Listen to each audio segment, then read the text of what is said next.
Thank you, ladies and gentlemen, for joining us once again on the State of Freedom. The State of Freedom is a listener-supported podcast. We're committed to pursuing the truth about policymaking, decisions, and situations in Louisiana and at the national level that stand to impact our freedoms. Please become a monthly supporter of the State of Freedom at freedomstate.us as we continue to expand the voice of liberty across Louisiana and beyond.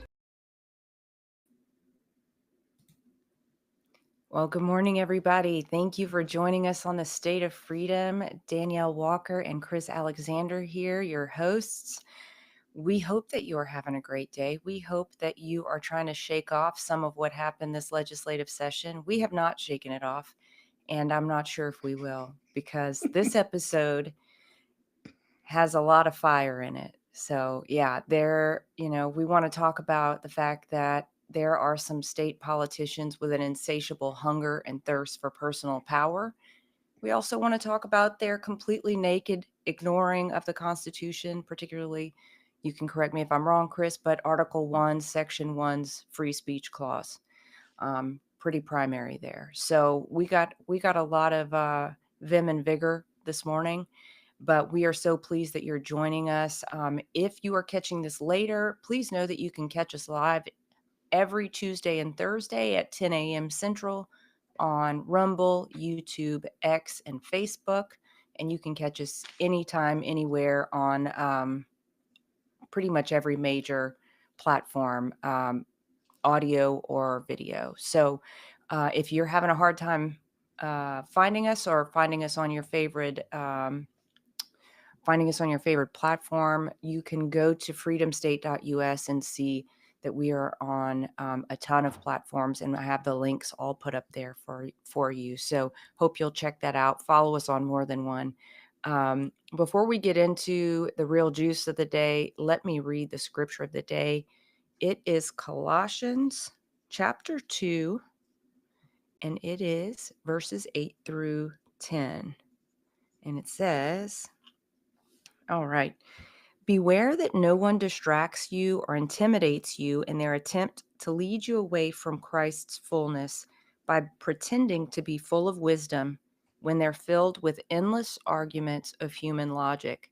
For they operate with humanistic and clouded judgments based on the mindset of this world system and not on the anointed truths of the Anointed One. For he is the complete fullness of deity living in human form, and our own completeness is now found in him. We're completely filled with God as Christ's fullness overflows within us. He is the head of every kingdom and authority in the universe. How encouraging is that? It's so easy to get caught up in the opinions of others, particularly when it comes to world events that are happening, politics, conflict, and war. But if we listen, and when we listen, we need to do so with ears of discernment. We know a lot of these people are paid handsomely to lie to us and throw us off course.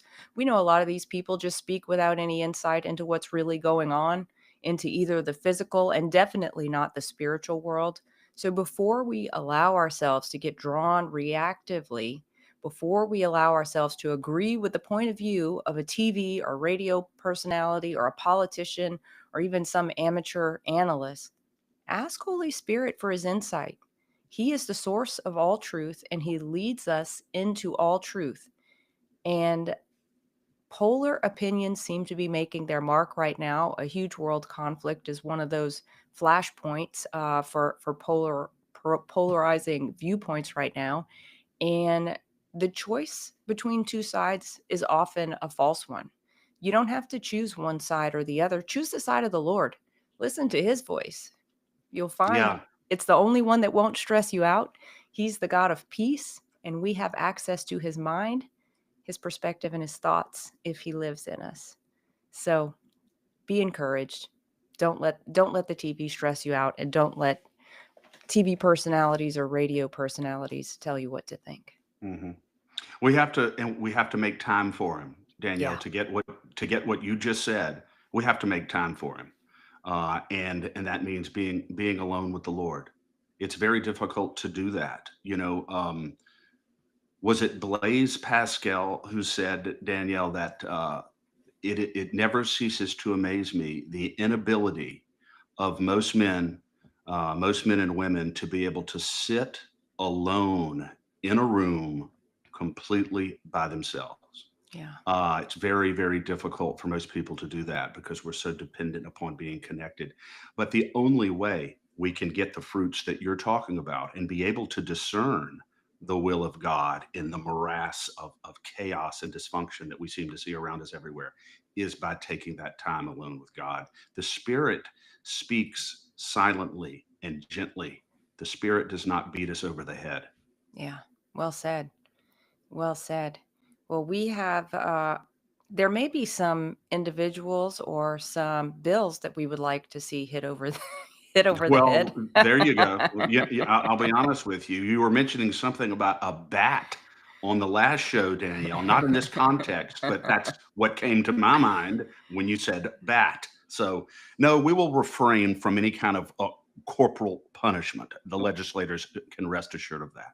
We will. We will. But it doesn't mean that we're going to let them off the hook, because what's never ceases to amaze me, Chris, is the more we dig into the bills, even after we thought we knew most of what was going on, we always can find some new dark web underneath it. And it's just, it's amazing. And we want to make sure that everyone who's listening is aware of those, and is able to stand up and hold their elected officials to account for that. So we certainly intend to.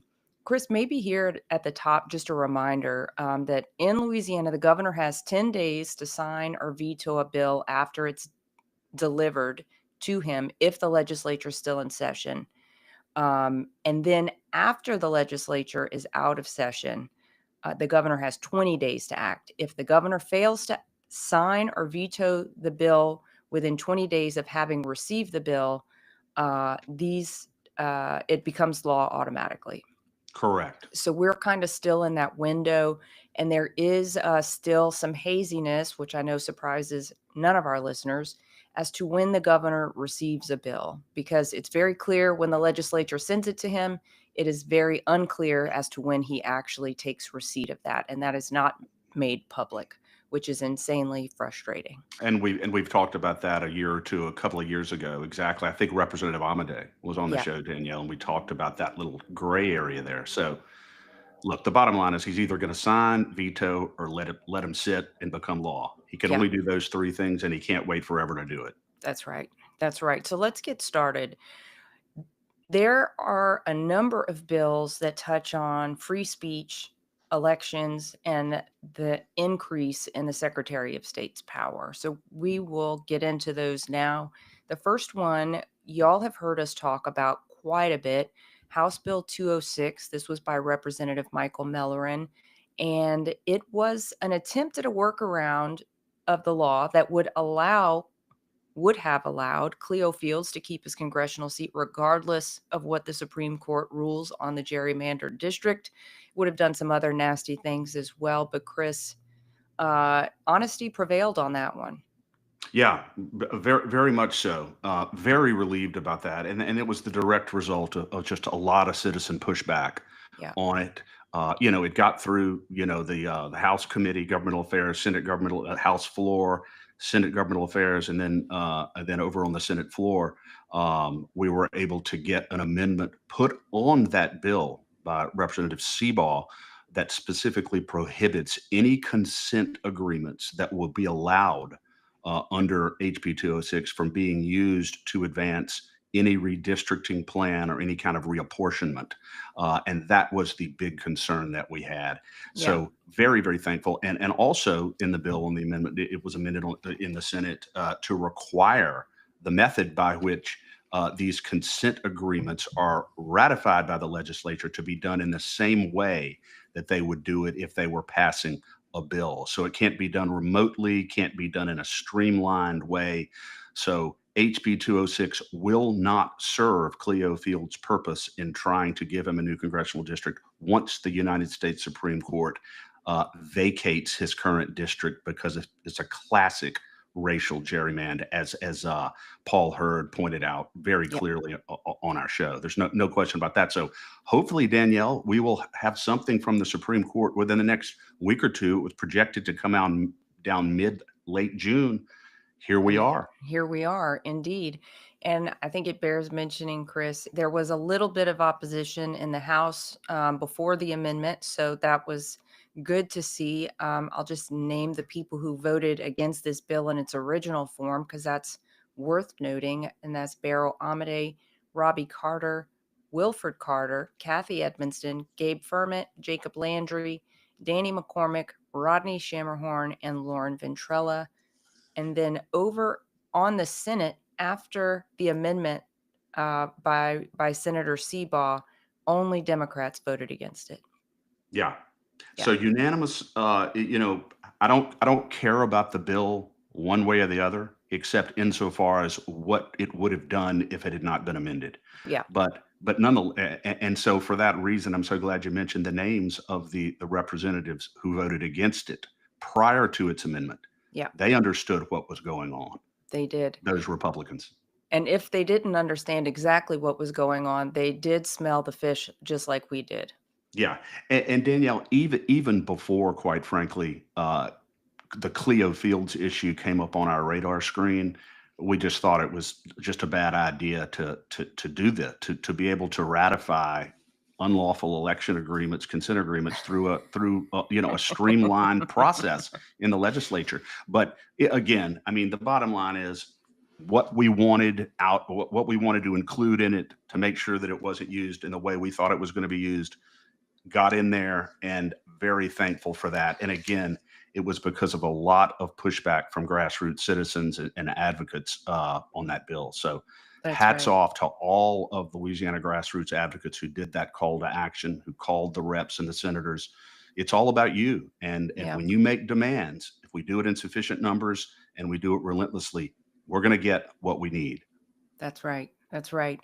And the next one is House Bill 405. We followed this one all session. It was by Representative Matthew Willard, a Democrat, and it was requiring the Secretary of State to update the election code after new laws were passed during session and be generally more transparent about the way that the office operates. We were hoping, Chris, that it would be amended to be more direct around movements related to the procurement of those voting computers that none of us want, except for the Secretary of State and a handful of others. It appears.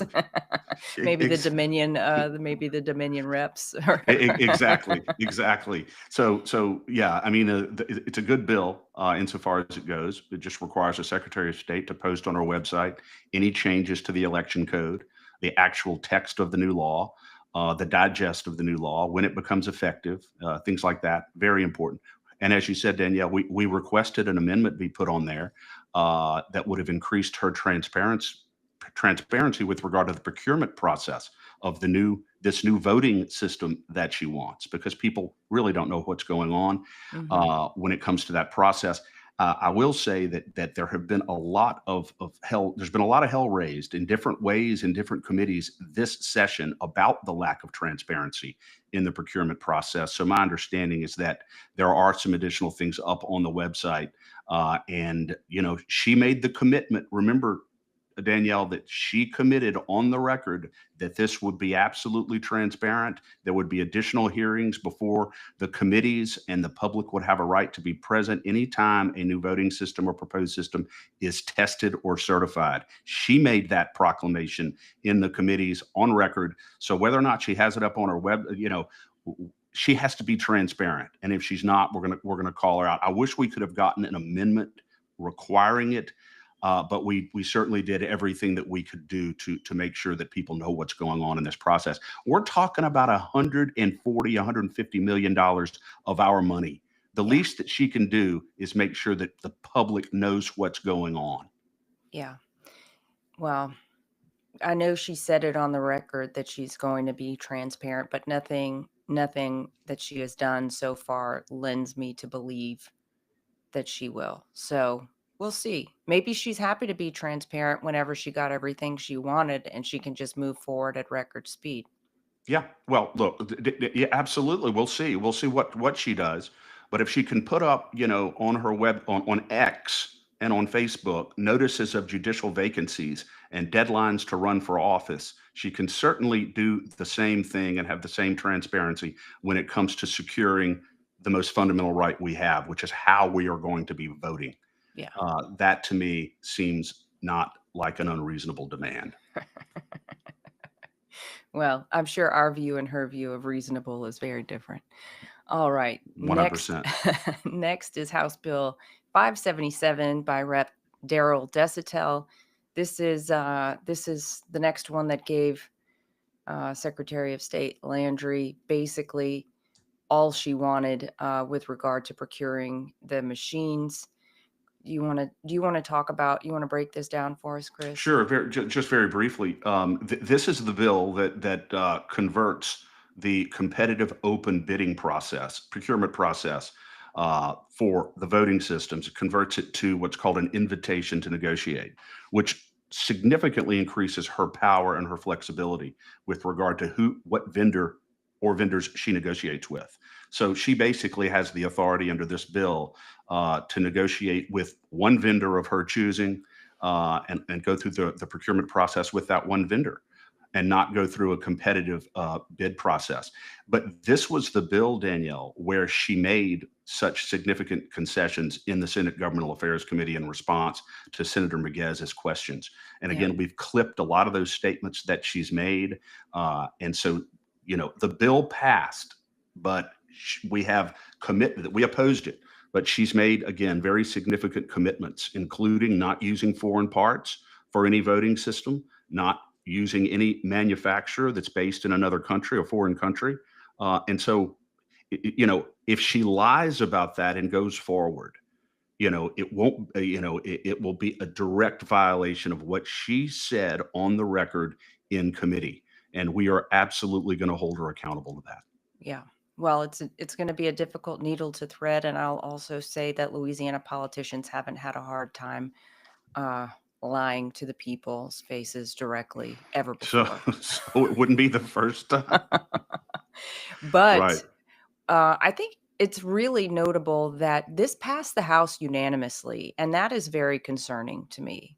And the only member of the entire legislature who had the courage to stand up against this was Senator Valerie Hodges. So massive kudos to you, Senator Hodges. Blake Miguez was absent for the vote. I know he gave Secretary of State Landry, as you said, a run for her money in the committee. So we appreciate that absolutely.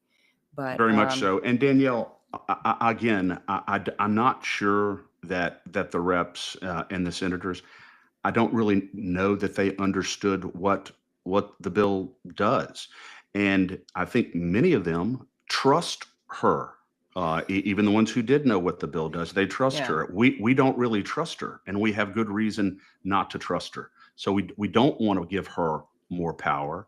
We want to increase transparency, and we want the bidding process to include any and all potential vendors, including, by the way, a secure hand-marked paper ballot system. Yeah. To be tested, certified, and looked at. That, as President Trump said, will cost 8% of what these computers and these machines will cost. But under this law, she's not under any obligation to include really any vendor in the process that she doesn't want. It's sick. It's Yeah. absolutely sick.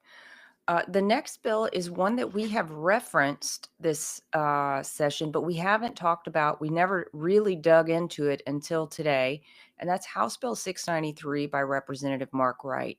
And you will have seen most likely in the news, I saw it on NOLA.com and several other places, people had their hair on fire about this was going to permit the legislators, all elected officials, any candidates to use their campaign funds for Mardi Gras, to use their campaign funds for all these other things. Well, we dug into it today, And the expenditures is not the concerning part. I think Chris, you and I dug through this. It seemed like the expenditures were pretty reasonable. The Mardi Gras thing was the one Mardi Gras event that happens in Washington every year, which is a political event. I don't have a problem if they need to pay for their flight through their campaign funds. That doesn't bother me, uh, especially versus what this bill actually does that is extremely dark and extremely concerning. And that is, I feel like this was a little bit of a bait and switch. You know, the mainstream media on this, the local mainstream media really fired things up about the personal expenditures when the real concerning thing never ever got mentioned in the news. And that's what we uncovered today, Chris specifically, which allows foreign nationals to donate to campaigns. So this explains a lot of the shenanigans and, frankly, the treachery that we saw this session with regard to trying to close the loophole of foreigners, to prohibit foreigners from donating to the election campaigns. Would you talk about this, Chris? Sure. This is an 85-page bill, Danielle, HB 692, is it? Or it's 692? Yeah. 693. 693, 85-page bill. The digest itself is 18 pages, and we're following 60, 80, 100 bills very closely during the legislature.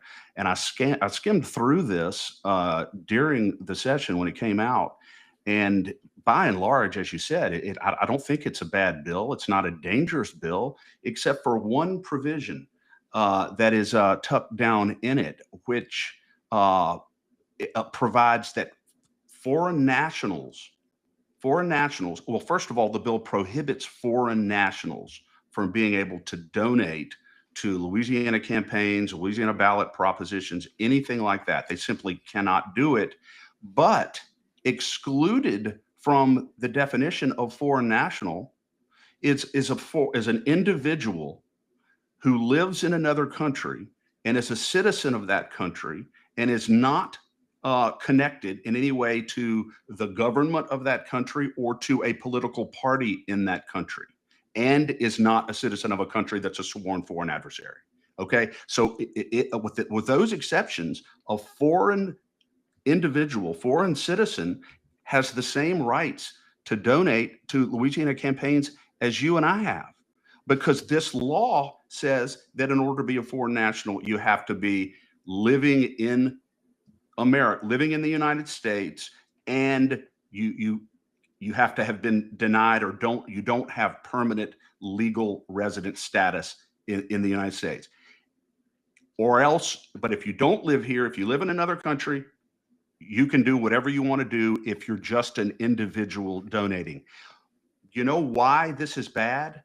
And now we know why HB 590, That's Danielle, was killed on the Senate floor, because Annie Spell's bill was categorical. No non-citizens at all can donate to any Louisiana campaign, any Louisiana candidate, any ballot proposition, nothing. And there were also very significant criminal penalties, up to 5 years in prison for doing so, if you do so. And of course, the provision that the recipient, the candidate, whoever got it, has to return the money. So there was a big wall in her bill with no exceptions regarding non-citizens donating to Louisiana campaigns or election or ballot propositions. And that one died on the floor. Meanwhile, this this bill by Mark Wright, 693, allows individuals who live in another country, as long as it's not a country that's a sworn adversary of the United States, to donate to campaigns in the same way that Louisiana citizens can do it, with the same rights. Chris, do you think that Representative Spell was delaying her bill on the floor because she knew what was in this bill and she needed her bill to pass last in order to supersede the provisions of this bill? I don't think so. No. I think what happened was, the powers that be in the Senate did not want the bill because, for whatever reason, they do not want to have in place a categorical ban against non-citizens or foreign governments donating to in our elections in Louisiana. They don't want that ban. They want the loophole. They want the exception that we just talked about. And so, but now we know the rest of the story. Yeah, now we know the rest of the story indeed. I'd be very interested to understand why someone like a Senator Seabaugh did not propose an amendment to this, because he did have Annie Spell's companion bill that would have been a proposed constitutional amendment had it moved forward.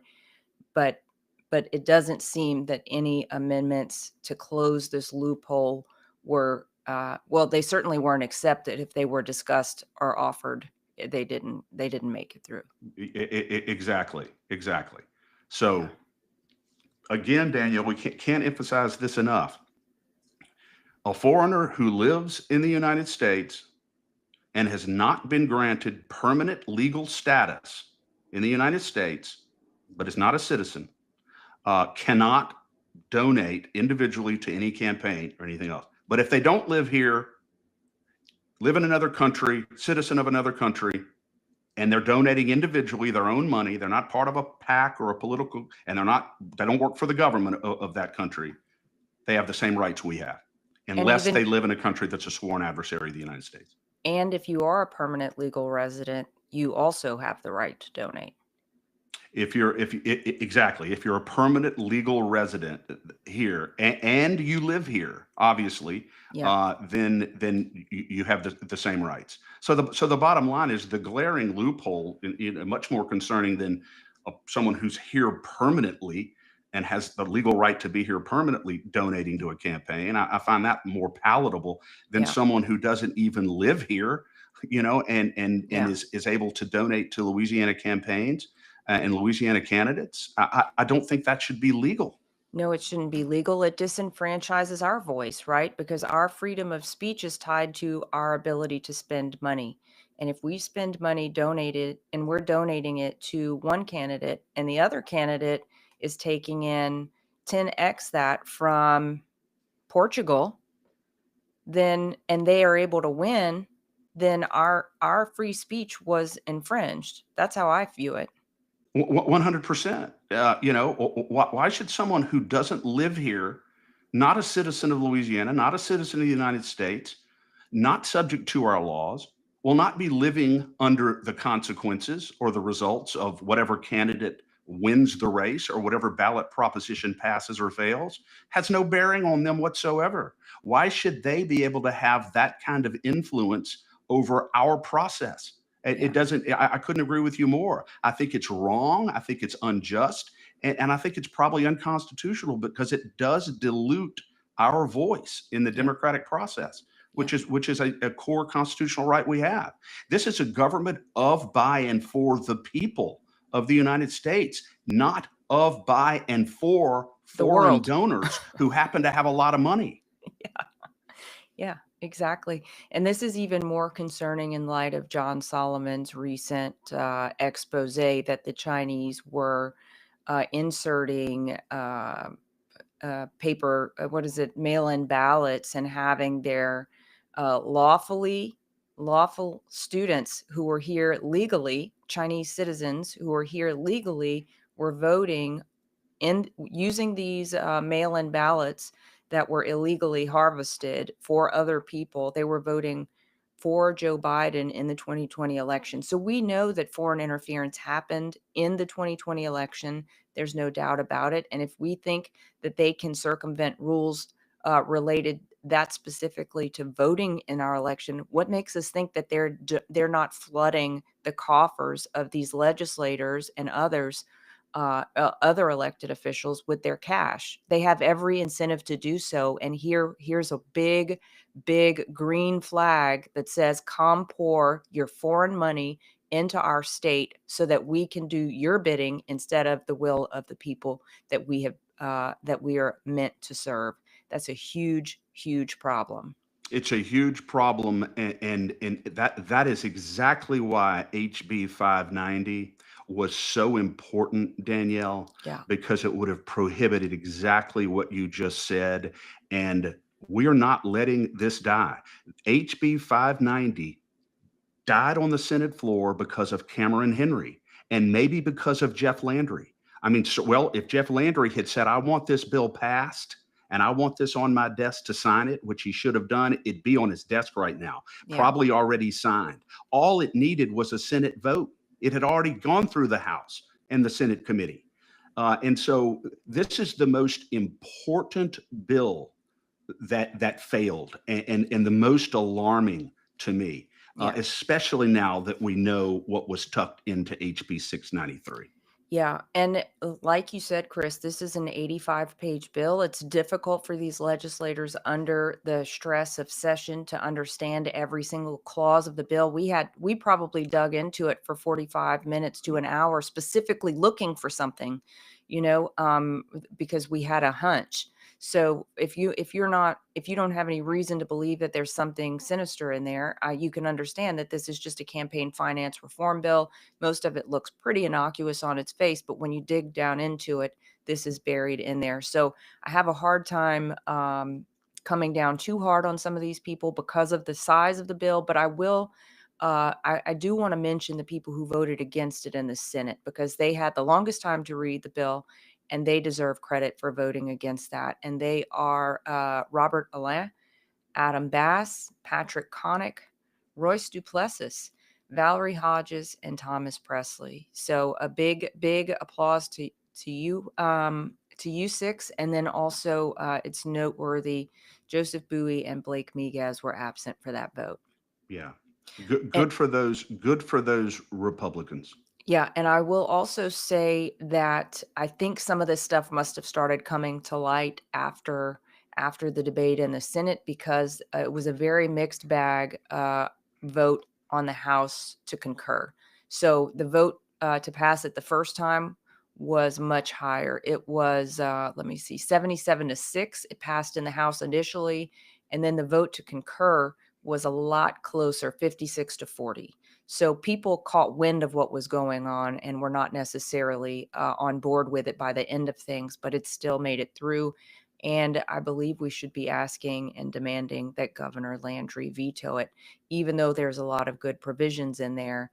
Maybe he could just line item veto the new definition of foreign nationals and leave it at least to the old definition. It would be less sinister than it is now.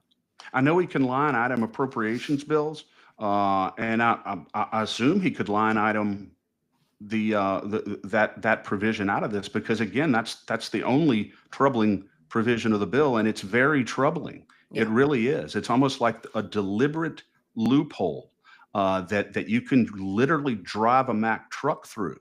Yeah. But basically, the people that we talked about are just excluded from the definition of a foreign national. Why should an individual who lives in another country, a foreigner, doesn't live here, why should they not be included in the definition of a foreign national? I mean, Yeah. it doesn't make any sense, except if you want that loophole so that they can donate to campaigns and candidates in Louisiana. That's the only thing that makes sense. Yeah. Well, it certainly was not an oversight. I don't think so. It took a lot of words to make that oversight. Absolutely. All right. And Chris, we've talked now in conjunction with that bill with Representative Annie Spell's Bill 590. So I don't know that we necessarily need to go through that, except to maybe mention that Senator Seabaugh had the companion bill in the Senate that would have been a constitutional amendment had it made it through. And probably also worth mentioning that Representative Spell's bill that would have prohibited foreign funding in our elections passed the House 87-7. 7 Democrats voted against it, which is pretty telling. And then it made it out of the Senate in Governmental Affairs. And like you said, it was never called up for a vote on the Senate floor, despite very strong advocacy in favor of it going. But now we know why. Well, now we know why. So, yeah, Danielle, on the House floor, every single Republican who was present voted for it Yeah. because they recognized the importance of the bill. So, yeah, this is all squarely at the feet of Senate President Cameron Henry and probably also Governor Jeff Landry. Why And 590 failed? and I'll also say that we could probably, in a large part, put House Bill 693 at the feet and somewhat of Secretary of State Landry. Well, yeah, I would say so. My understanding through our exceedingly effective grapevine is that she was pushing 693. Yeah. All right. And she still, Chris hasn't given us instructions on how she's enforcing keeping illegal aliens out of our elections. So this all just kind of ties together in a nice web of nastiness. Yeah, absolutely. I'm just waiting every day with bated breath to see when she's going to start enforcing SB 436 to require people trying to register to vote to provide independent proof of American citizenship, which is the law in Louisiana now.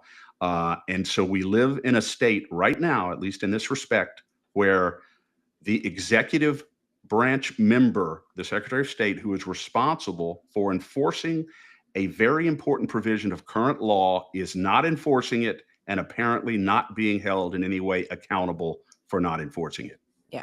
All right. Now that we've got all the warm and fuzzies out of the way, House Bill 592 by Representative Bo Boye. This was supposed to be a straightforward piece of legislation, Chris, but Chairman Klein-Peter tried to do some dirty dealing on this one to undermine our newly / partially closed primaries, not fully closed because of the tinkering last year of Senator John Kennedy. But this one he was doing to favor the work that he was doing here was ultimately with an end goal to favor Senator Bill Cassidy. So we know that the only time that Senator Bill Cassidy and Senator John Kennedy are involved in what's going on in Louisiana is whenever it relates to their specific chances of reelection. 100% right, Danielle. And we have to remember that because of Governor Landry and in significant part because of Senator Kennedy, we don't have a pure closed primary system in Louisiana right now. We had it when Julie Emerson's bill came out of the House in its original form a couple of years ago, because it specifically provided that only Republicans can vote in Republican primaries, only Democrats can vote in Democrat primaries. But because of Landry and Kennedy, that was expanded to allow no party or unaffiliated voters to vote in either Republican or Democrat primaries. And so we don't have a pure system. It's much better than we had. It's not a jungle primary. However, they wanted to take it a step further. And I'm not saying Senator Kennedy had anything to do with this, but I suspect Governor Landry did. This bill, HB 592, as you said, largely innocuous, but goes before Senate Governmental Affairs, and Caleb Klein-Peter offers an amendment to this bill that would eliminate the second Republican primary in the Republican closed primary system. Because right now, Cassidy will run against 5 or 6 Republicans probably in a first Republican primary. And then if he is in the top 2 in that first primary, he goes on a statewide ballot against the other top Republican finisher. And he's going to have a very difficult time against any Republican right now in Louisiana. So Caleb Klein-Peter brings an amendment to eliminate that second primary and allow Cassidy to basically win by a plurality against 5 or 6 Republicans. So you get 25% of the vote, 30%, which he should be able to command, and then go straight into a runoff, a general election against the Democrat, and avoid a second Republican primary. That's what this amendment would have done. It would have directly favored Bill Cassidy and greatly enhanced his chances of walking back into the U.S. Senate. Fortunately, Representative Boye, who was completely caught off guard by this amendment, was like, I'm not saying we can't do it this way, but this would affect other laws that are in place regarding the closed primary system that we passed a couple of years ago. So I think we need to keep it. He was very gracious about it. But so then Caleb Klein-Peter withdrew the amendment, and they had a colloquy and discussion about, working it out on the Senate floor, which led us to believe that Henry was going to give it another shot on the Senate floor and try to get this amendment back in there to benefit Cassidy. So that's when we went on red alert. That's when we started hammering the calls to action. and letting everybody know about what's going on here. And if this amendment gets on this bill and is passed and signed by the governor, you're going to be looking at Senator Bill Cassidy's face for another 6 years in all likelihood. That motivated a lot of people, and ultimately 592 passed on the Senate without this sinister amendment. It passed on the Senate floor. But that's what was going on there, Danielle. And I'll tell you that Cameron Henry did not do himself any favors, even in where he's from, in Jefferson Parish, which is not just a bastion of conservative voters over there, but they are not Bill Cassidy fans, I can promise you. And I don't think he did himself any favors by now going, being on record as having supporting an amendment like this and drafting it. Yeah, and the independent media was all over this. Our friend with Louisiana Standard, Nate Koenig, wrote a great article about it. I think it may have also made it to the Hayride. There were definitely several pieces that exposed what was going on with this. No question about it. And, a lot of people came together and said, I'm sorry, we may disagree on a lot of things, but this is absolutely, and it was so brazen, by the way it was initially brought in the committee. Here's what we're going to do. We're just going to eliminate the second Republican primary. And, that's what we're going to do. So let's just keep moving forward. And fortunately, like I said, there was a lot of pushback and it didn't happen. So, Bill Cassidy's not particularly happy about this, I can assure you. And Cameron Henry is absolutely not only probably unhappy, I think he's embarrassed. He should probably by this, and he should be, because I don't even know if Cameron Henry really, I don't know if he would have done this if he had not been put up to it, if he had not been asked to do it. I know he went to a Cassidy fundraiser, may have hosted one. I think he's going to probably vote for Cassidy, but he's got to be smarter than this. I guarantee you there has to be some pressure that was put on him to do this. Maybe not, but I would imagine. Well, I'll tell you what, Chris, anyone who is supporting Cassidy at that level is not MAGA.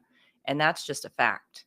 I mean, no one who remembers anything about Bill Cassidy has forgotten his vote to impeach. So it's really tells you the state of affairs in Louisiana when the president of our Senate is someone who would support someone like that. I'm telling you, it's massively important. And by the way, Danielle, we're at about 115, 120,000 views on LeCag's Facebook page of that, 10-second clip from Cassidy. I voted to convict President Trump because he's guilty. Yeah. Let me tell you what, those are words that will live in infamy. No question about it, and will probably spell the demise of Senator Cassidy's political career. And do you know, Danielle, he is yet, I know we're digressing a bit here, but do you know that he is yet to come out and express any remorse, any apology, any regret whatsoever about that vote? I know. And we also know that he is very busy doing his level best anyway, to undermine HHS Secretary RFK Jr. Because of the way he insinuated himself into the business of HHS. So if things are not moving as fast as you would like on the Make America Healthy Again front, you can most likely point back to Senator Bill Cassidy to thank for that. Yes, we could literally spend a week talking about all the reasons why Senator Bill Cassidy needs to ride off into the sunset forever. Yeah. All right. Next up, another bill that we could talk about for a very long time, and we have talked about at great length and very passionately, SB 80 by Senator Comrade Greg Miller. This is his bill that he carried for Secretary of State Nancy Landry, saying that only bona fide journalists could participate in exit polling, subject to her approval. And obviously, this is a huge censorship bill. This is offensive to the First Amendment. But the governor couldn't sign it fast enough, and it will be effective August 1st. Yeah, and he's going to wear this around his neck like a dirty tie. We're going to make sure of that. He is going to wear this, and he is going to own this because it is just obnoxious to the Constitution, grossly unfair to Louisiana citizens. And every time people think about Jeff Landry and SB 80 and Greg Miller and SB 80. They need to And immediately Nancy Landry and and SB 80. Nancy Landry and SB 80. They need immediately to understand this bill and Nancy Landry, Greg Miller, and Jeff Landry. They, by pushing and signing this bill, have afforded more basic constitutional rights to CNN and to MSNBC than they do ordinary, regular Louisiana citizens who've lived here their whole lives, who have sweat here, bled here, cried here, paid their taxes families here. paid taxes here. They will not be allowed to conduct lawful exit interviews at polling precincts. But MSNBC and CNN, their constitutional rights will be fully protected in the state of Louisiana. And I think it is absolutely reprehensible that Governor Landry signed this bill, that Secretary of State Nancy Landry pushed this bill, and that Greg Miller was her lapdog on this bill, because this was not his idea. Greg Miller is not thinking about exit interviews. He doesn't care one way or the other about that. He's doing this because Nancy Landry pushed him to do it, and he was doing her dirty work. There's no doubt. And I'm not holding him less responsible, Danielle. He is just as responsible. Yeah. But he was not the prime mover. He was not the brain behind this. No, but he did carry a lot of water for Nancy Landry this session. And, you know, we were looking back, Chris, over his voting record last year. He was 100% with us last year. So Comrade has had a strong turn of affections in the last year. Absolutely. I think he's going to be advancing up the ranks of the party. He must be, because Comrade. there's no other explanation for it. But maybe I'll just give credit where credit is due. There's 28 Republicans in the House who are pro free speech, and they are Beryl Amedee, Tony Bacala, Rhonda Butler, Josh Carlson, DeWitt Carrier, Emily Chenevere, Kim Coates, Ray Cruz, Kelly Dickerson, Jessica Domingue, Kathy Edmonston, Peter Egan, Gabe Firmit, Brian Fontenot, Jay Galley, Dodie Horton, Jacob Landry, Shane Mack, Danny McCormick, Jack McFarland, Michael Mellerin, Joe Angeron, Chuck Owen, Rodney Shammerhorn, Philip Tarver, Lauren Ventrilla, Roger Wilder, and Jeff Wiley.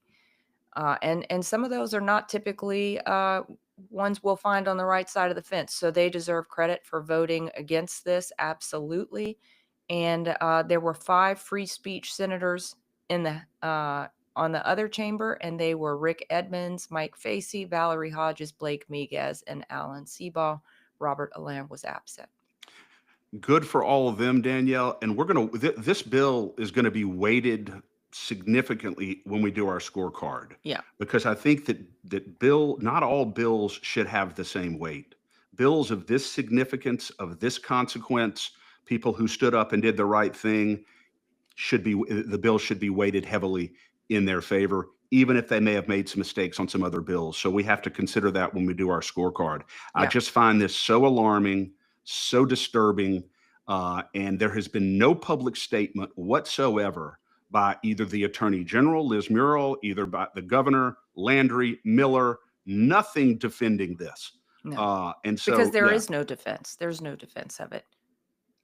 Because there is no defense of it. That's exactly right. So we sit here in Louisiana as a result of SB 80 as the only state in the country with the ignominious honor of being able to say that we distinguish among citizens insofar as their constitutional rights are concerned. And we give greater weight to CNN and people who work for CNN than we do for ordinary law-abiding citizens. It's an absolute disgrace.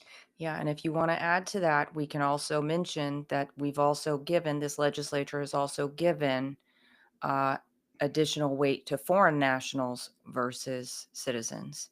Well, as you're talking about, as we talked about a few minutes ago, right, Yeah. Danielle? Absolutely. If you don't live in the country, you're not a citizen, you live in another country, you're the citizen of another country, you can donate as much of your own money as you want within whatever the constraints, ethics constraints are in Louisiana, whatever those regulations are. You are just as free as you would be if you were a Louisiana citizen right here donating to campaigns and ballot propositions. And that is very unfortunate. Yeah, very unfortunate. Well, while we're on the topic of government overreach and government consolidation of power, we can train our eyes now onto some of the areas where Governor Landry was looking to bolster his position even further. We'll start out with House Bill 200 by Representative Dixon McMakin, who did a lot of his political bidding this session, which was surprising to me, I have to say. He first came out with this bill that would have made it so basically anyone who's an elected official in the state at an executive level or at the legislature level that would be part of the RPEC, the Republican. What does that stand for, The Chris? Republican Parish Executive Committee. Yes, in East Baton Rouge Parish. You probably have a more succinct way of describing this, but basically it would have completely diluted the power of a local political party. No question about it. The Republican Parish Executive Committee is the governing body of the Republican Party in the parish of East Baton Rouge. Very close to the grassroots, very close to the pulse of the local community. Dixon McMakin's bill would have provided for automatic appointment to the local Parish Executive Committee in East Baton Rouge Parish of any representative from any district in East Baton Rouge Parish, any state senator, and any statewide official who was domiciled in Baton Rouge, any statewide official. You're talking about Bill Cassidy. If this bill had passed and been signed, Bill Cassidy would be an automatic member of the local Republican Parish Executive Committee in Baton Rouge. Yeah. And this is a private organization, by the way. The government has no constitutional authority to regulate the membership or the election process of a private organization. Derek Babcock pointed that out in the House committee when we went in. Woody Jenkins pointed that out as well. So really, there was no authority to do this. It failed in a 7-7. And by the way, Daniel, one of the big reasons why we opposed it, in addition to the grounds we just said, was that it just invites corruption into the process. Yeah. Do you not think that if Bill Cassidy or John Kennedy are voting members of the local Republican Parish Executive Committee, that there's not going to be huge political influence that may be directed toward things that are not in the best interest of East Baton Rouge Parish? Of That's course right. there is. It just is a recipe for corruption. And that's why we opposed it. So it failed 7-7 in the House committee. And I was out of town, so I didn't get to testify for the bill, but it failed in a 7-7 vote. But I was surprised, and I know you're going to talk, Danielle, about who voted for this. If I remember correctly, our friend Mike Baham, whom I like Yeah. an awful lot, who is a former grassroots activist, voted for this. And I was Yeah. like, Mike, what are you doing? Yeah. So the committee members who voted in favor of this were Mike Bayham, Bo Boyer, Les Farnham, Dixon McMakin, Polly Thomas, Mark Wright, and John Weibel. And Chris, just to go back to your point there about the undue influence of some of these elected officials, that's not to say that they don't already have influence. It's not to say that they're not already trying to sway and involve themselves in the processes of the RPEC. They very well may be, but at least they're not voting members. Well, exactly. Very, very well said. And so I sent Dixon McMakin a message and said, Dixon, this is a terrible bill. I think you should pull this bill. Not a good idea. If you want to run, or if you want to run for the local RPEC, run for the RPEC and win the seat. That's But right. automatic appointments across the state and across the district is not the way to go here. And the legislature really doesn't have the authority to do this to begin with. I really thought it was just an awful bill. And one of the things that he did in committee, Danielle, to make it more palatable to the Democrats was he created another problem because he eliminated the Democrat Party Executive Committee in East Baton Rouge Parish from the law. So the bill as amended would have only applied to the Republican Parish Executive Committee, not to the Democrat committee. So that's an equal protection violation right there. You can't selectively pass laws that apply only to a certain group of individuals, otherwise similarly situated. But that's what he did because he wanted to get the bill through committee. Yeah. And so he just created another problem. But anyway, I think this is up there toward the top of my least favorite bills. As a matter of fact, when I spoke to Dixon, and I've said this publicly, I said this bill is the functional equivalent of a very bad movie that an otherwise good actor hopes a lot of people forget. Hmm. And I Well, think that Dixon will look back on this bill that way. well, he did try and get it revoted because it failed 7-7. So you can bring it back for a revote in that case, but it got removed from the calendar and it never got voted on again in the committee. So that one thankfully Yeah. died. Yeah. Yeah. So well, I think honestly, in moments of honest reflection, I think that Dixon is going to have to come to the realization that this was a stupid thing to do. Well, whether he does or doesn't, it didn't move forward, and I'm thankful for that. The next bill is House Bill 364 by Representative Darrell Desautels. This would have been a constitutional amendment or a proposed constitutional amendment should it have made it through the process that would have increased the membership of the Public Service Commission, giving 2 seats to the governor to make appointments. Yeah, and Representative Desautels pulled it back. I don't even know if this ever got a vote, Danielle. Yeah. I think he voluntarily deferred it before it ever got the first vote. That's right.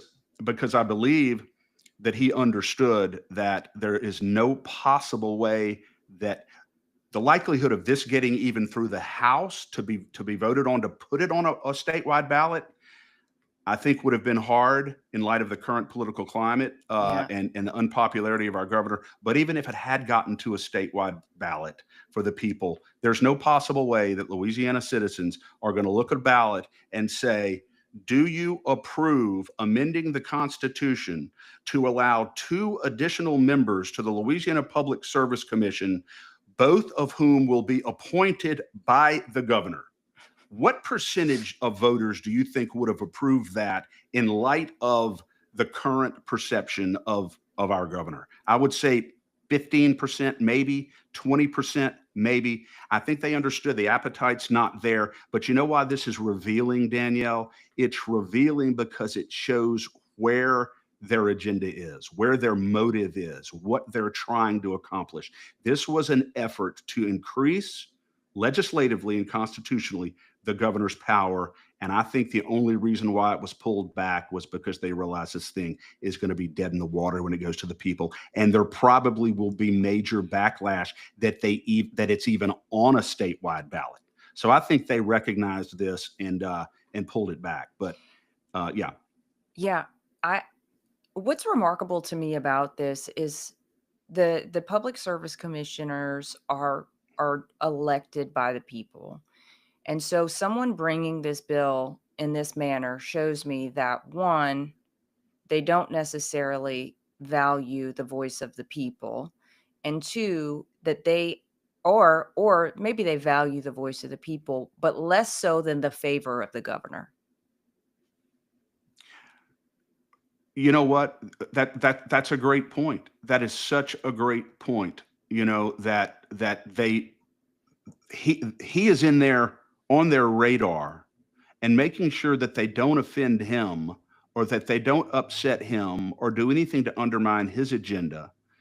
They're much more concerned about that than they are about being faithful to Louisiana citizens and exercising the kind of oversight and guardianship over our rights and freedoms that they should be doing.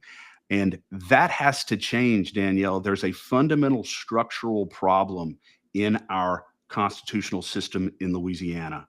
And the problem is that legislators are chronically afraid to vigorously oppose this governor or any governor and exercise real fiscal restraint, real oversight, because they're afraid of retaliation. They're Yeah. afraid of him using his veto pen to cut the projects in their districts, critical things that they need. The bond commission The as bond well. commission, absolutely. And so that is where this comes from.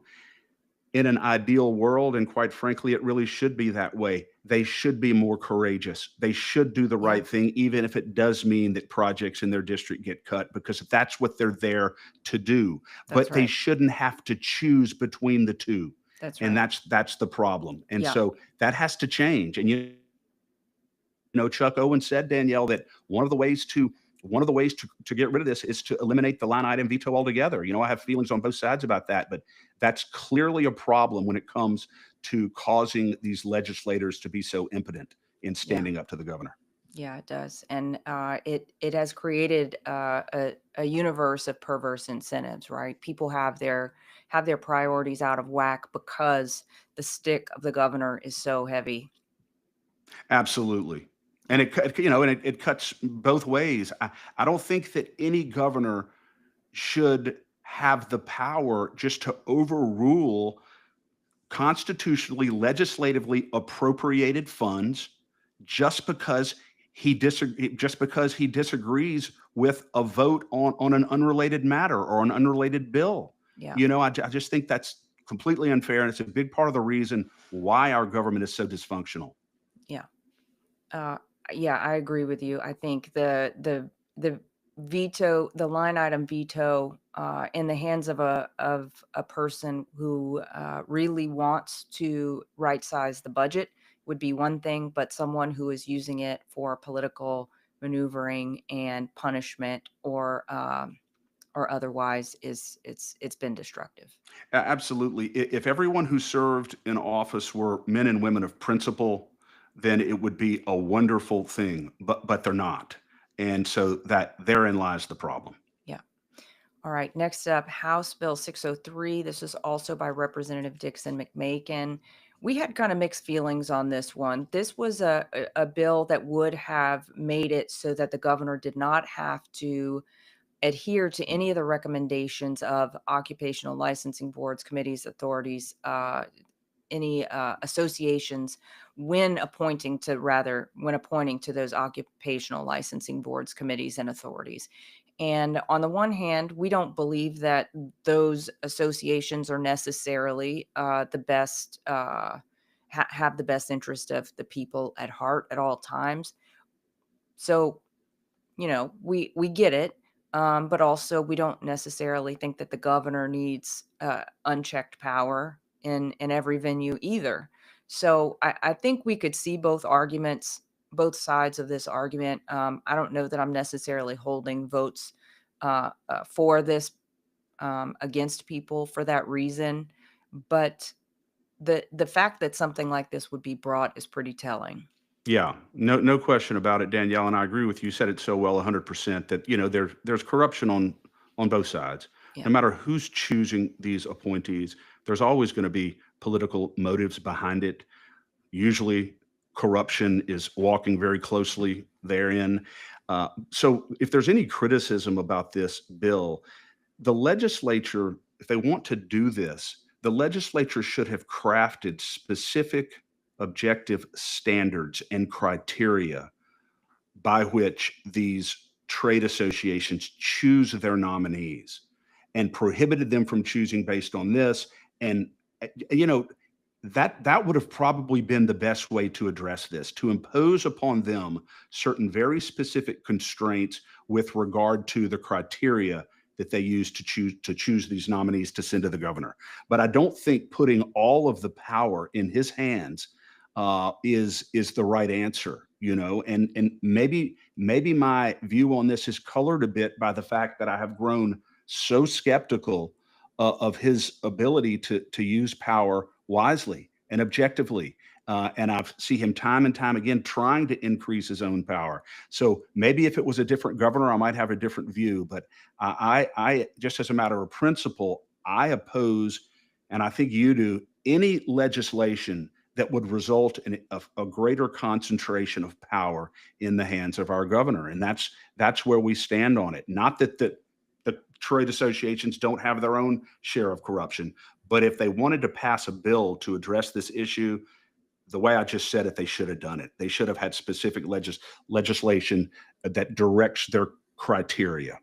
Yeah, and you can call me cynical, but I think the only reason this bill failed is because groups like Lobby and other lobbying organizations, I don't know if it was Lobby specifically, I'm just using their name as an example, are the ones who both have a scorecard for these legislators on how they vote, and they donate to their campaign, and they're the ones who put forward nominations. So there's definitely vested interests on both sides of this bill, and I don't think that can go without being said. Yeah, yeah, exactly. So neither here nor there. 603. It'll be interesting to see, I guess, if it's brought back in different form next year. We'll Yeah, see. it will be. John says in the chat, eventually you will have a different governor. Well, God willing. Well, hopefully, John, sooner rather than later. We shall see. We shall see. All right. Next up, Senate Bill 89 by Senator Joseph Bowie. This bill, I mean, it's kind of exhausting, to be honest with you. He was bringing a very simple, straightforward bill that would have required the Board of Commissioners of the Port of New Orleans, a very powerful board, to be confirmed by the Senate. So just use their traditional oversight. Chris, this may already be provided for in the Constitution as it is. It may be, but I don't believe that's the reason why. I don't think that's the basis for the veto. No, I don't think so either. No, it may be, and what does it hurt? You can Yeah. codify in statutory law constitutional provisions, and Right. there was absolutely nothing wrong with the bill. There was not one Republican who voted against this bill in either house There was not one unanimously. person. Yeah, not one Not person. not one person exactly. 99-0, 39-0, and all it says is, Governor Landry, okay, you can continue to make the appointments to this powerful board, Port of Orleans, but we're going to require Senate approval and oversight, ratification of your appointments. That's it. And I guarantee you that Senator Bowie probably had an experience there that maybe alarmed him about a process whereby someone got on that board, and he wants to have exercise oversight. It's a Yeah.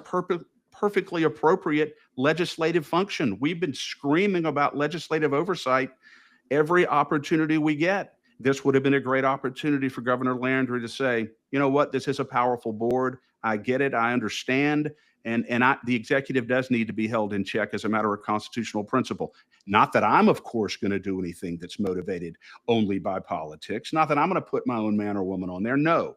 But as a matter of principle, I think legislative oversight's a good thing. And we look forward to working with the Senate to get some good appointees there. That would have done a great service to himself in showing that he has some respect for the Constitution. But no, he vetoed it. This was just low hanging fruit, Danielle. If he's trying to rehabilitate his conservative base, reassure us that he has constitutional sensibilities, this would have been something he could have done to help in that.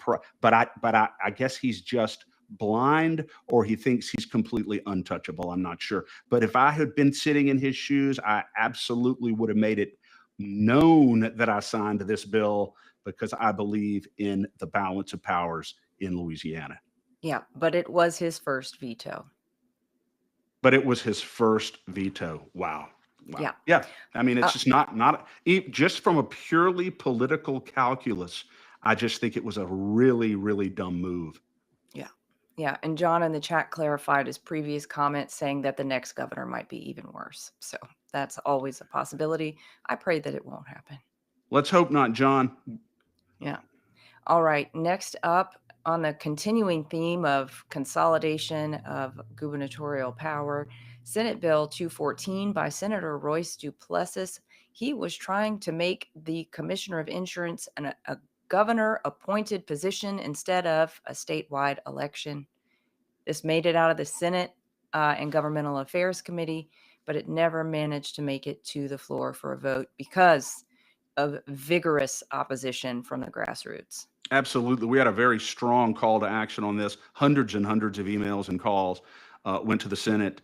You're right, Danielle. This would have made the Commissioner of Insurance a position appointed by the governor. Why the Commissioner of Insurance, by the way? Yeah. Did they just put a bunch of offices in a hat and they just pulled out the commissioner of insurance. Why not any other position? Why not the Secretary of State?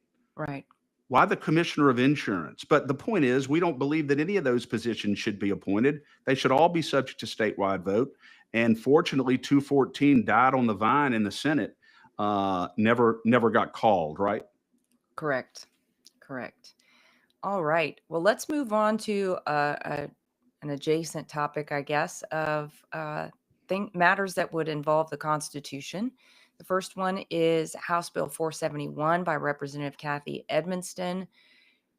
This was a proposed constitutional amendment that would have changed the process for amending the Constitution. She drafted this bill in response to the outcry over the treachery of March 29th's proposed constitutional amendment that we so vigorously and strongly and loudly and continually opposed. That would have been proposed constitutional amendment number 2, which failed miserably and was a huge embarrassment to both the legislature and the governor. Her bill, Chris, would have made it so that there was just a single object brought for a vote, right?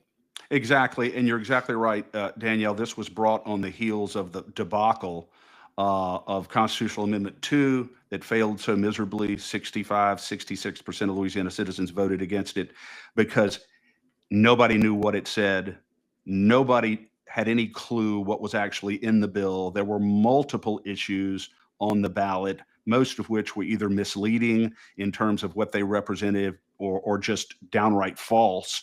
And people were angry and misinformed about that. And this constitutional amendment by Representative Edmonston would have required that any constitutional amendment presented to the people focus only on one object, on one issue. And if you want to do another constitutional amendment later, do it. But you can't have multiple objects, multiple unrelated issues on the same ballot when trying to amend multiple constitutional provisions. You just can't do it. Cathy Edmonston, we talked to her about this, and she ended up pulling the bill back, Danielle, because she said, after speaking to Julie Emerson and a lot of other legislators, I don't think we're going to have any problem in the future about this occurring again. And if it looks like it may, then I'll bring the bill back again. But it looks like they've been beaten back so bad, maybe we don't need the bill. And I said, well, I understand, your thoughts on it. It'd be nice to bring it anyway. Yeah. And get it passed. But, Cathy Edmonston is of the opinion that we're not going to have this kind of calamity occur again in the state. So, but I think she needs to bring it next year. I think she does too, and I'll ask her about it tonight. This is just a short commercial, but tonight there will be a meeting, like a legislative readout with Representative Cathy Edmonston, Representative Beryl Amedee, Senator Mike Facey, and Chris will all be on the panel, and I'll be moderating that panel. It's We the People Bayou Community. If you are interested in attending, you can do that by going to WTPBayou.org. Look at our events calendar. You'll see it right there. You can reserve a seat. They have the time and location information there, but it's at 6:30 tonight in Houma. So anyone who's interested in joining us, come and you can have your questions asked and answered just in person this evening. It'll be a great meeting. Any idea whether this will be live streamed? Yeah, it should be on Facebook Live as well. Oh, good. Yeah. All right. House Bill 586 by Representative Dixon McMakin. He tried to resurrect that constitutional convention bill, and it didn't really move very far. He didn't move the bill until the last 2 weeks of session. I think maybe that was a Hail Mary attempt. It got voted out of House and Governmental Affairs, but it didn't make it past that. Yeah. And Danielle, you and I have talked about the issue regarding the constitutional conventions. If we know that the citizens are going to have primary control over the process, we're a government of by and for the people. If we understand how these delegates are going to be chosen and what the actual objective of the convention is or objectives are, then I would be all for a constitutional convention as a matter of principle. I think it would be a good thing because, as you've said, there are a lot of things that need to be purged from our Constitution that don't belong there. And there are a lot of things that a number of things that should be further solidified in the Constitution that go to our fundamental freedoms and rights. So yeah, but until we know what that process is going to be, I would much rather, and I feel much safer with them simply submitting amendment by amendment through the legislature to go to the people that they can make a vote on, if that's how we have to do it.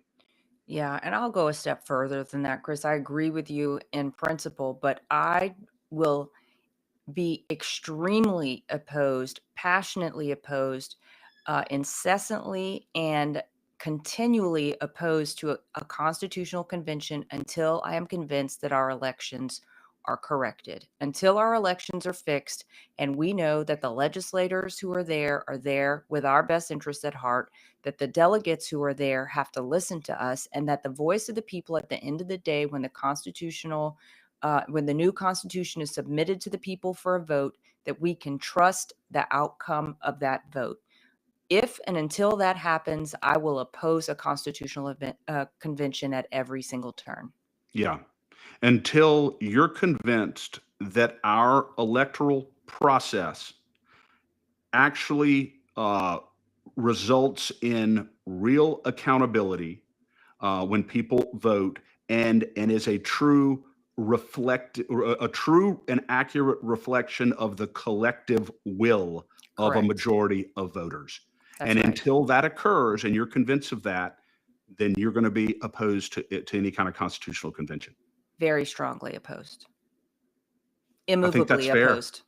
Immovably opposed. Well, I know when Danielle Walker doesn't want to be moved, believe me, you ain't going to be moved. That's right. You might have to pick me up and move me, but I'm not going to move of my own free will. All right. Okay, next up, topic of ethics and transparency, which our legislature sometimes appears to have some difficulty with. House Bill 81 by Representative Dodie Horton. This would have provided criminal liability for violations of open meeting laws. And Chris, I believe I'm going to have to scratch back to the archive of my memory here, but right before the legislative session happened, there was a meeting that was viewed as, it was a Doge meeting, viewed as having been closed when it should have been, in the view of many citizens, open to the public for scrutiny. It was not, and I believe, I mean, I don't know this for certain. It could have been a mere coincidence. I don't believe in that many coincidences, but perhaps Representative Horton brought this in response to the public outcry about that closed meeting, but it didn't make it very far. She withdrew it before there was a hearing for it in committee. Yeah, I suspect that the bill did have something to do with that rather secretive Doge meeting that occurred, because there was some significant outcry over that. Yeah. That was at a time when Louisiana citizens were actually at least marginally hopeful that Doge would accomplish some meaningful things. Governor Landry had just announced the head of it, the czar. He had announced who the legislative members would be, and people were pretty hopeful, I think, at that time that there would Yeah. be some significant progress made. And so whenever they had that meeting and it was closed to the public, people were very upset about it. And I think Dodie Horton was motivated, at least in part, to bring this bill as a result of that fiasco. Now, of course, Danielle, not directly related to Representative Horton's bill, we know now that the whole Doge effort was either a colossal exercise in incompetence or just a deliberate ruse. I'm not sure which one, but one thing we do know is that there has been no progress made with regard to Doge. When's the last time you read about it in the paper? When's the last time you got any kind of report about Louisiana Doge? I have been seeing there is a Louisiana Doge X page, and I have been seeing some little updates here and there on that. So Okay, you need to all right. you need to follow them. Yeah, I don't know that it's the most meaningful things. I don't know that it's gonna pay for the things that we should have, and not, and cut out the things that we shouldn't. But I do believe there seems to be some movement there. Okay, well then I will certainly give you the benefit of the doubt on that. Do you have any idea if Treasurer Fleming has been included in the process yet? He didn't he? I thought he messaged to say that his office had been outreach to. Remember? Okay, well, good. Yeah, Good for him. Well, I'm yeah. so glad to hear that. And so, look, I'm all for it. Then we're behind it, but we need to see some concrete, measurable progress, some results. Yeah. Let me see if I can find the Louisiana Doge account. Yeah. Yeah, See if you can find it. Louisiana Department of Government Efficiency. Yeah, I'll share my screen here so y'all can see. All right, let me see. Let me know whenever they announce that they are going to invite a comprehensive, multi-level audit of every public agency in Louisiana by a third-party forensic auditor unaffiliated with the state of Louisiana. That would be something that would tell me they mean business. Yeah. Well, I'm not sure how much business they mean, but the last update was on June 10th. It says Louisiana Doge worked with LDH LLA to identify additional verifications of Louisiana Medicaid recipient deaths. The findings, $3 to $4 million, will be saved by identifying deaths sooner. They should do the same for elections. They should do the same for elections. We're taking action to implement these ongoing checks starting June 30th. So yeah, this one, and then May 19th was the last one before that. It says, thank you, Governor Landry and Louisiana Department of Health, Secretary Bruce Greenstein, Mike Wagasback with LA Legis Auditor, and Louisiana OMV for highlighting the great work Louisiana Doge team is doing to save Louisianans money. The findings, $75 million a year on Medicaid for people who don't live in Louisiana. Imagine that. I'll go ahead and say the same thing. Please go ahead and do the same audits for our voter rolls whenever you're Exactly. doing that. I mean, come on, people. 100%. Absolutely. You know, that's important. But look, I mean, you've just given me a reason to have some additional hope here that maybe they will. But I just don't see how, Danielle, you're going to be able to go forward and really do what's necessary without a thorough and complete forensic audit of every agency in our state in terms of how the money's being spent, where it's going. I'm not talking about the fox guarding the hen house. I'm not talking about people who work for the agencies. I'm not talking about self-regulating. I'm talking about someone like Elon Musk or someone associated with him or someone similarly situated to come in here that's got no hat in the ring in this state at all, nothing to gain or lose, and objectively auditing our spending in every state agency in Louisiana. And I think we have to have it.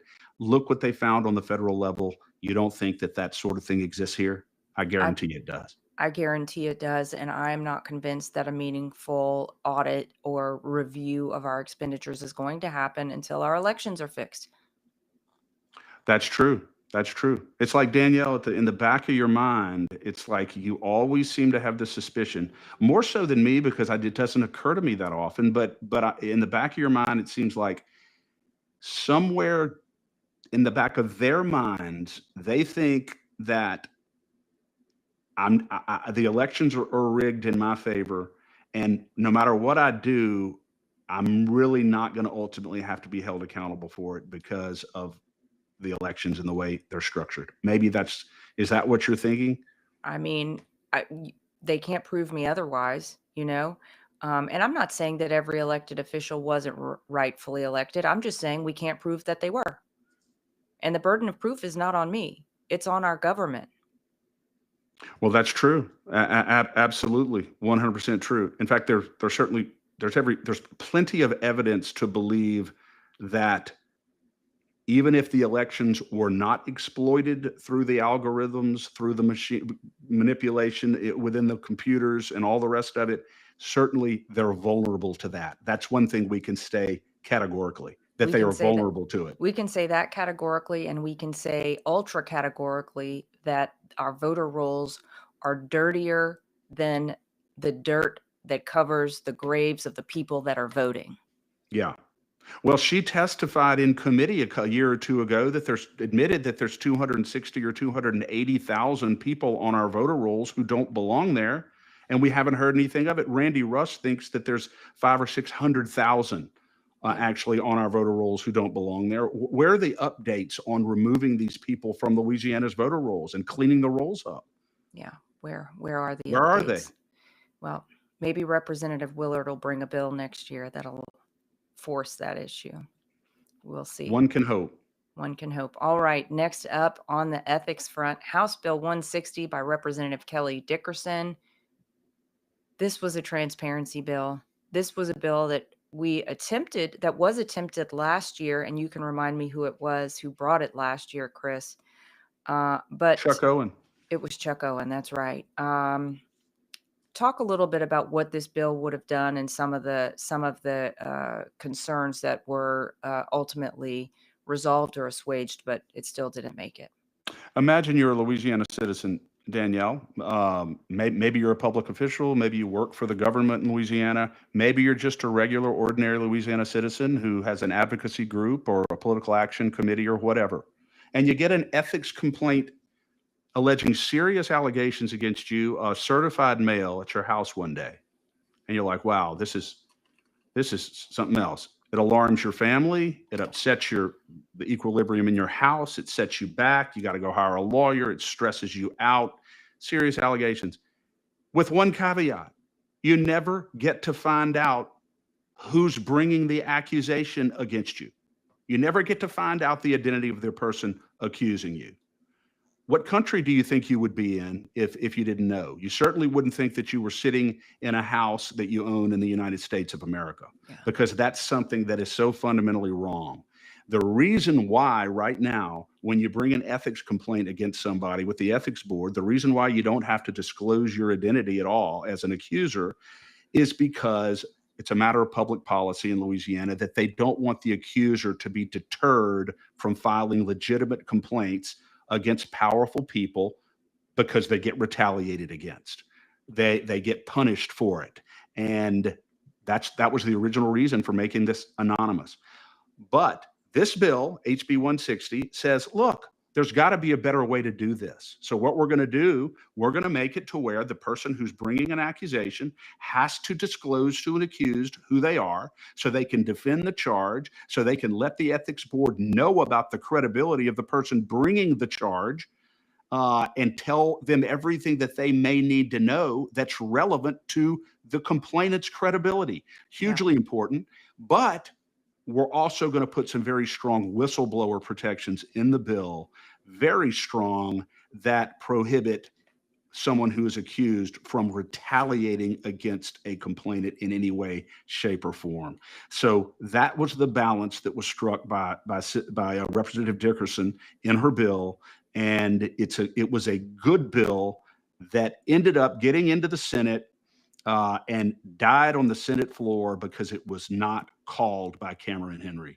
And I think that's disgraceful. This is one of the 2 or 3 bills that I will live with for a long time. And I'm never going to let this die, because as a constitutional conservative who believes in core rights, basic constitutional rights, I just think it's unfathomable that a person accused of what is a quasi-criminal act, which is very close, would never during the course of a formal investigation get to find out who's accusing them. I think that is wrong. And as a matter of principle, my position is that if you don't have the guts to put your name on a complaint that you think is meritorious and that needs to be filed to the ethics board, then maybe you shouldn't be filing it.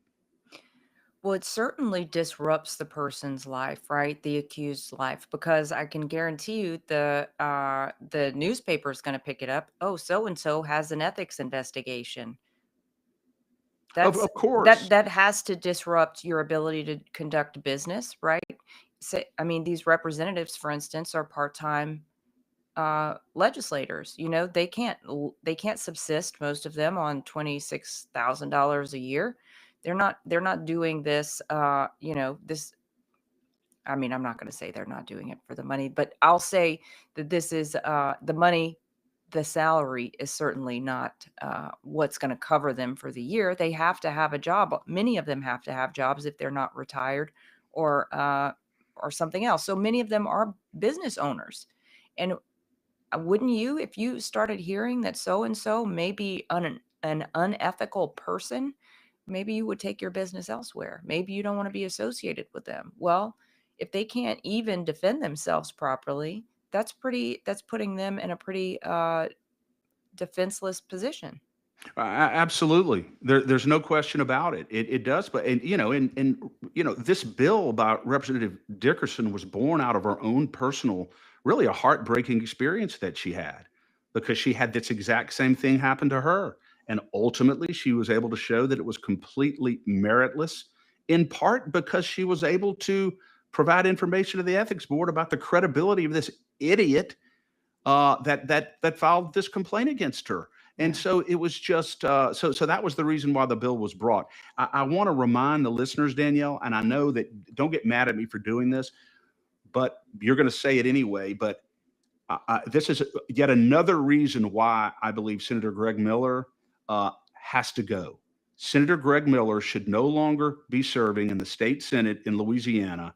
And this is one of the reasons, because he was one of the ones who voted against this bill in the Senate committee. He and Mike Reese, if I'm not mistaken.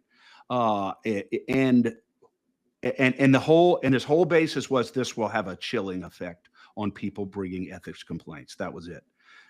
And so sorry, but Senator Miller, I'm not going to be forgetting about this vote. No, Comrade Miller continues his shenanigans. I'll mention also, Chris, it passed the House 88-7. The only Republican voting against it was my representative, Jessica Domingue, who I've also started calling Jessica Eminent Domain because of her votes in favor of industry over constituents' property rights.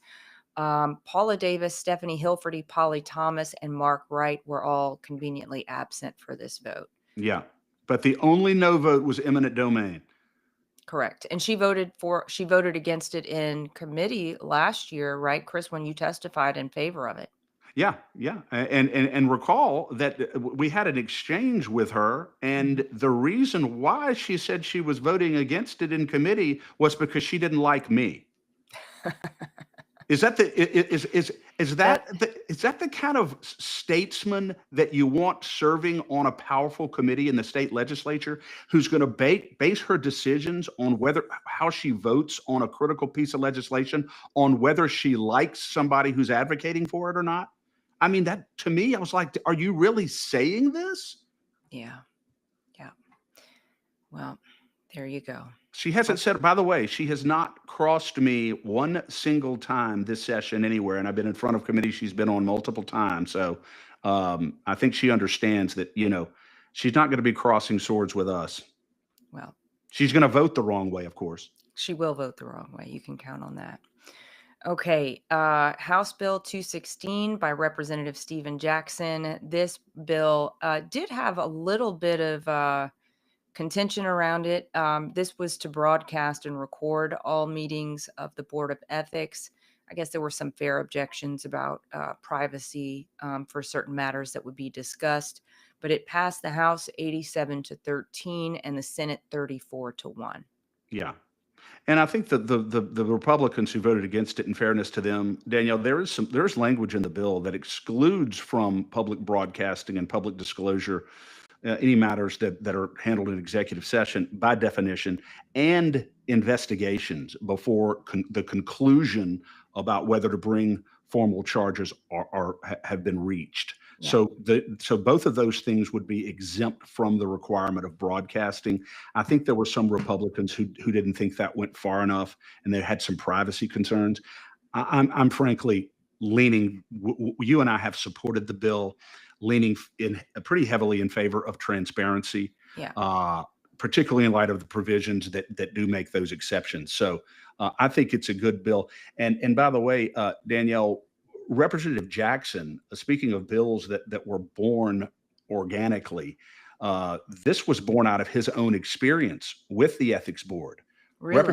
Representative Jackson has had a very, very contentious relationship with the Louisiana Ethics Board going back years, and has said publicly some very, very disparaging things about the Ethics Board because he feels like the way they treated him was not right. And it's a public record. It's you can go back and find the articles and so forth. But he he has had a very difficult time with the ethics board. And what did he do? He just didn't sit there. He brought a bill that will at least ostensibly bring greater transparency to the ethics board. So Good for him. good for Representative Jackson. Yep, and maybe we can count on him to bring Representative Dickerson's bill next year. And maybe so. And you know what? He would be the one to do it, I bet, wouldn't he? Yeah. Awesome. Well, the last bill to round out our session today is Senate Bill 229 by Senator Blake Miguez. This is one we haven't talked about this session, but I think given the context of today's conversation, it is worth mentioning and worth highlighting.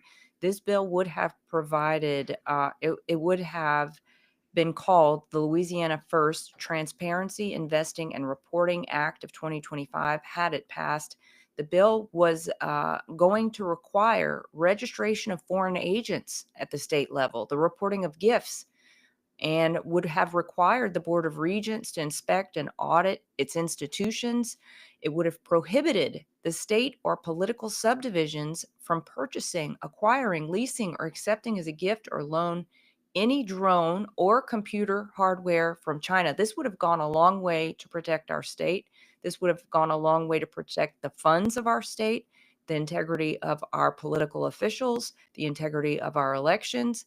Unfortunately, it was voluntarily deferred in the Senate Commerce Committee. I don't think we've gotten any word from Senator Miguez on what how the objections to that shaped up. I haven't seen anything come across from him yet, Chris. Not yet. We have a message out to him about it, and maybe there's an explanation for it, but it certainly seemed like a clean bill, Danielle, and one that really had some teeth in it. Yeah, it would have made some sweeping, highly ethical changes to the way our state is run. No question about it. Yeah, and next time we come on, hopefully we'll have some information about that bill we could talk about. Yeah, perfect. Well, that rounds us out for today. Next week, we have the remaining two wrap-up episodes. Let me see what they're about, Chris. I already, there's so many bills. Let me see what's on the docket. So our next one will be about, we're going to cover the topics of state sovereignty, illegal immigrants, budget reform, DEI and merit-based hiring, and criminal justice. That will be on Tuesday. And then on Thursday, we will cover the remainder of the topics, which include health freedom, MAHA, parental rights, abortion, personal liberties, DOTD, insurance rates, and tort reform. And that should round us out unless we come up with something else. Are you sure that's enough, Danielle? Are you sure that's enough? Yeah. I think that's enough. Yeah. We always start out thinking we can do this in 2 episodes and then it mushrooms. So we'll have 4. And we'll be meeting you back here at 10 o'clock on Tuesday to continue this conversation. Yeah, and it's always fun, Danielle, to work with you. And I just want to encourage our listeners, when we're going through these bills and we're naming the names of the Republicans who voted for and against certain things, keep the name, make sure you know who your senator is and who your representative is, and be listening for their names. Because sometimes what they did was good and sometimes it wasn't. And you need to know so that you can share with your family and your friends. Look what you know how he voted or she voted on this. And that informs you when you go to the polls to vote for re-election. That's huge part of what we do, is spread information so that voters can make an informed choice when they go vote. And that's how the democratic process works. And that's what we're doing here. Also, right. Danielle, you agree?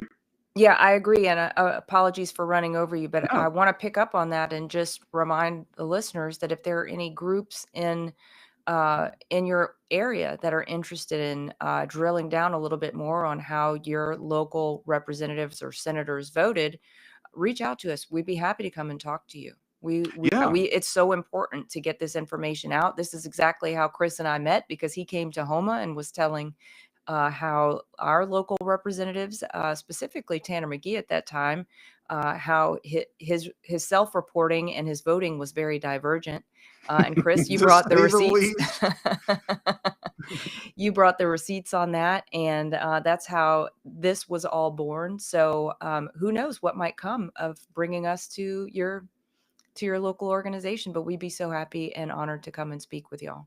Absolutely. I would love to. Please reach out to us. I'd love to come talk to your group. Who knows, Danielle? Maybe we could do a show Yeah, one evening there. I'd love it if we could periodically go do our broadcast somewhere live. else. I think it'd be cool to do it. Yeah, do it live Yeah. somewhere else.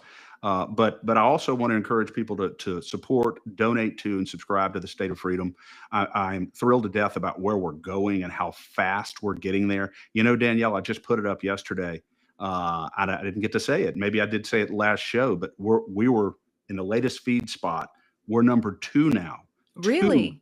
Two in the state of Louisiana political Amazing. podcasts, ahead of people who've been doing this far longer than us. That's number 2. And so I'm just thrilled to death and encouraged by our increasing scope and reach, spreading the voice of liberty in a way on which we will never compromise. So subscribe, share, support the State of Freedom, and donate, and also LACAG, because we are leveling the playing field in the legislature, and we're making sure that we hold these rhinos accountable when they run for re-election. Hugely Yes, we important. are. And we need your support. No special interest donations. We made that decision a long time ago. Only ordinary, regular citizens across the state. So we love y'all more than you know. That's right.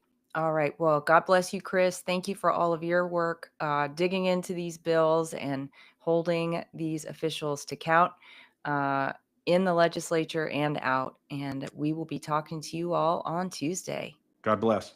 God bless. Thanks for joining us today on the State of Freedom. Be sure and check out the show notes for this episode. You can always go there and find the calls to action and resources mentioned in the show, and you can find out more information about our advertisers there as well. If you want to learn more about us or support our work, visit freedomstate.us. To get involved with Louisiana Citizen Advocacy Group, visit lacag.org. We'll see you next time. God bless.